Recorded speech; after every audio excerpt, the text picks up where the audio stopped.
Okay, let me begin by saying, congratulate Mike. God, he's got a really good team. Multiple positions, guys that come off the bench, just very, very talented at a lot of different spots. 58% from the field, and they do a good job. Tough kids, make shots, execute, rebound. They're a good, really good team. So with that being said, I feel like just disappointed we weren't able to put our best foot forward. Obviously, the outcome wasn't near what we wanted to exhibit in terms of what we've been doing in practice and the steps we've been making. And so it's tough to swallow. It's always hard to lose, but it's really tough to swallow when you don't play up to your capabilities. And I know I have better players than that I don't know if they were rattled. I don't know if they I'm not quite sure what the answer is at this exact moment. I know what I need to do in reference to, getting back to evaluating the film, talking to the guys, continuing to educate them, get them better. And we've got to, I don't know how you replicate this type of opponent in practice. I don't even know if that's possible, but we will be fine. This is one game, and it's tough to swallow with all of the hoopla around it and all of the promotion and the two brands reconnecting after 25 years and so on and so forth. But it is what it is. This game is over, so we can move forward to growing, to getting better. I've got great kids. I love my kids to death. They just didn't make shots today. We didn't. We got great looks, executed pretty well for the most part at times, but it just wasn't sustained, and that was the tough thing. I think there was a stretch there where we were outscored by 2 over like 8 or 9 minutes, just because we were getting in our stuff and executing. But again, better teams execute for longer periods, and that's what they did. Marv, what did you tell the team in the locker room, and are you concerned about maybe bringing the folks from this game? I told them it's one game. I told them they need to do some valuable lessons that they just got, and they just got the tails handed to them, and they need to understand what we need to do to be able to compete at a higher level within our own locker room, within our own practice environment to try to grow. I tell you, I know it sounds crazy, but I love my guys. I really do. They're good kids, and they're great human beings, and they're better players than they showed tonight. So I feel bad for them because I know how bad they wanted it, and I know how much they believed that they could come in and compete tonight, and they didn't get a chance to do that.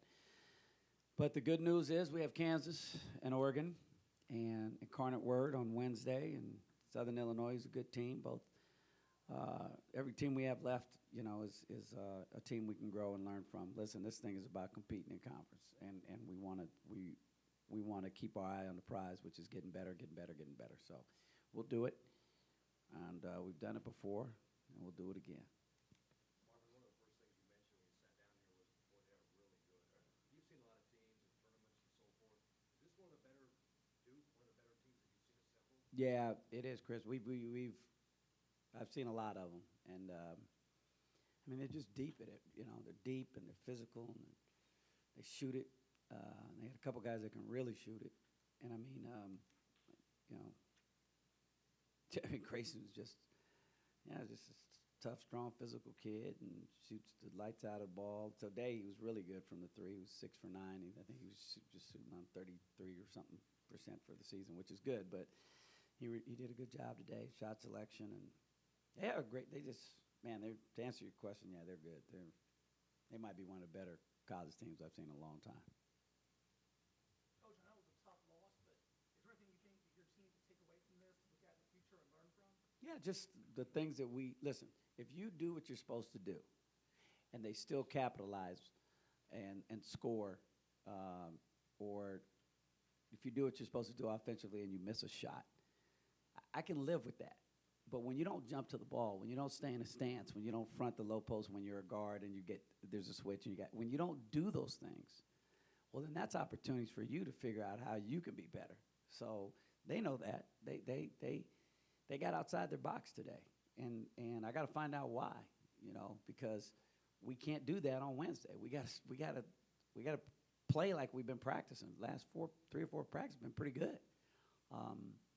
But they have some bad habits that they got to break, and this emphasis on traveling is has been taking a toll on us. We had 6 travel calls in the first half at ASU. I don't know how many we had tonight, but we had 21 turnovers.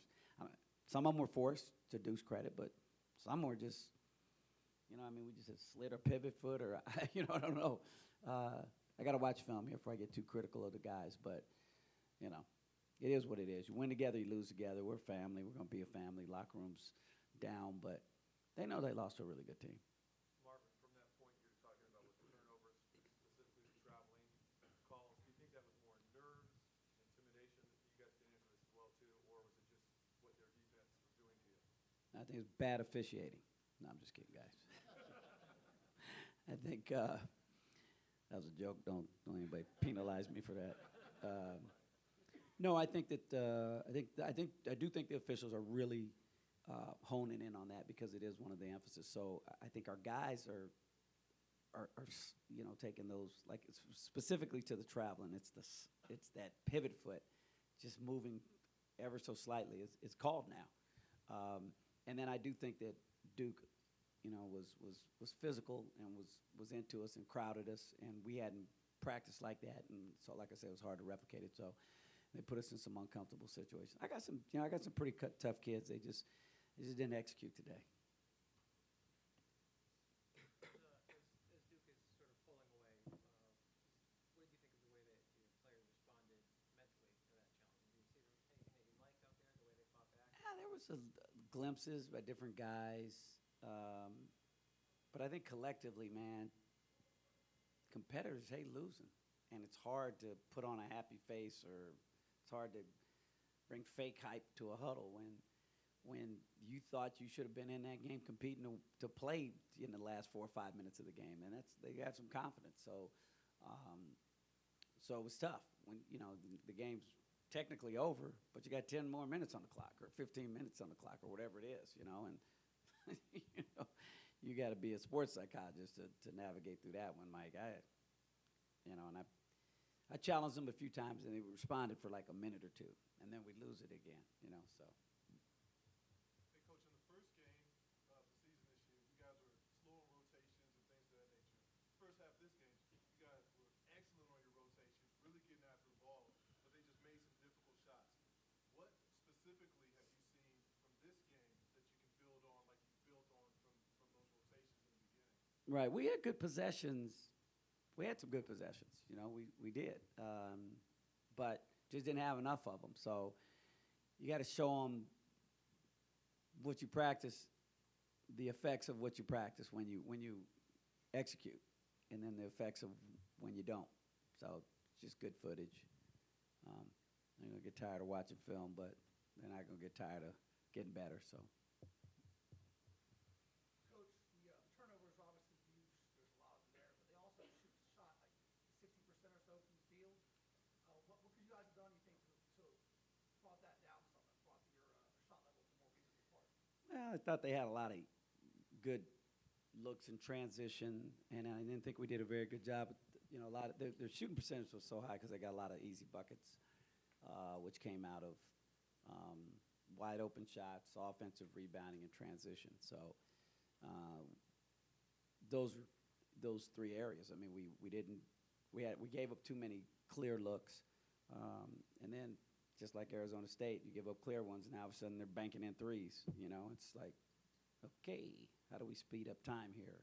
It's like it's frustrating, but it's not gonna deter us from being really, really good at the end of this year. I mean, I have no doubt and no lack of confidence that we'll be a competitive team as time goes on, for sure. What do you think of the 12 minutes you got out of Larry Book? I was happy that Larry played well for our sake and for his sake. He's been grinding in practice and just shuts his mouth, does what he's supposed to do. I just felt like JP was struggling a little bit, and JoJo was struggling a little bit in getting us all in sync. And part of that was the ball pressure, and part of that was some things that we didn't do, like we didn't run that drag stuff in transition like we talked about, and there was a couple lack of execution things and connectivity. So, JP's a point guard in training. He's going to be really good at it one day, and these are great games for him to learn and grow from. But Larry, he even got outside his box a little bit there late. We talked about that in the locker room when he goes in a crowd of 3 people. He gets called for the foul, but, that was him just riding his confidence a little bit. It's just staying disciplined. Just got to be disciplined. We just got to keep grinding and grinding and grinding. There's no substitute for doing things the right way over and over and over and erasing these bad habits that we have. We've got to take care of the ball, and we've got to stop traveling. And if we don't, the next guy is going to get opportunities, and that's what happened. How many guys we played in the first half? 9, 10 guys?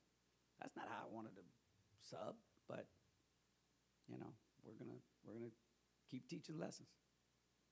For the players, what do you most take out of today and that might help you going forward?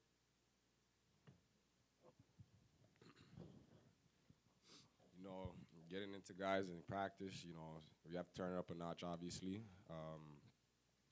Really keying on boxing out and rebounding, taking care of the ball, being able to play with pressure.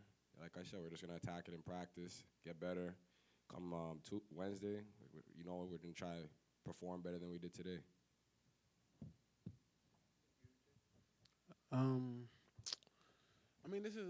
It was good for us to see one of the best teams in the country, if not the best team. So moving forward, we know the standard now. We know we're going to have to take it to another level. We got big time teams coming up, Oregon and Kansas, and this is all just preparing us for conference. And like we say, our goal is still ahead of us. We will be better. It's just all now about picking each other up and moving on to the next game and knowing that what we've been doing isn't good enough no more. That we got to take it to another level. Marv, are you concerned with where falls in the schedule from Duke and Kansas or Duke and Oregon as far as just sort of sneaking up on you? No.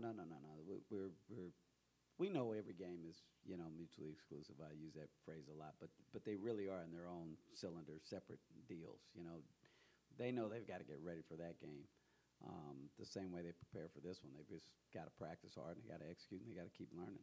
Listen, we ran into, if not the best, like Uche said, one of the top. Up to Final Four team. Okay, so, and we didn't win. Okay, so it is what it is. Now we got to take that, and I hope I'm not coming across to forget the score. My guys are playing hard. They're just not playing smart right now, and that's the disappointing thing is that we're not paying attention to the details that we're repping. But I know we'll get there. We just got to keep doing it. And as far as incarnate words, we're going to prepare for every opponent the same. All right, guys, thanks a lot.